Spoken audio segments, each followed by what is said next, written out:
继续来关心以色列甲哈马斯的冲突到当时还未收煞。即马又有风声讲，有一个巴勒斯坦人，伊伫咧西方城市去互以色列的国防军开枪拍着。不过，这个人毋但是无解叫救护车，还佫甲伊绑咧引擎挂顶悬，直接甲载去，实在是真粗残。那以色列军方嘛承认讲，这种行为确实是无适当，嘛已经展开调查。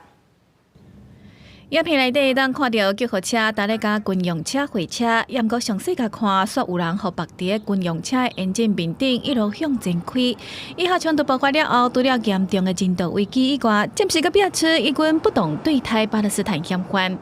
以色列军队伫咧约旦河西岸城市铁林执行逮捕行动，抓到一名巴勒斯坦嫌犯穆贾希德。抓捕的过程因为有开枪，造成嫌犯受伤。 فتحوا الباب بلشوا يطخوا يعني اول ما كانت القوات خلاص جينا نقوم مجاهد بكى يعني راح ما ينفذ بس قام طخوه بدريه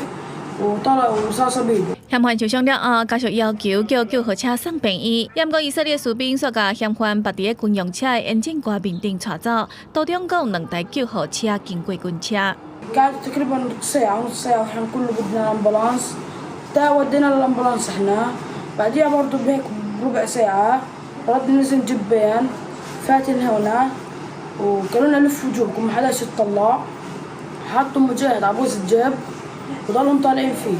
对此，以色列军方表示，伤患已经接受医护人员的治疗，不过士兵的行为违反军方的行为准则，已经对此展开调查。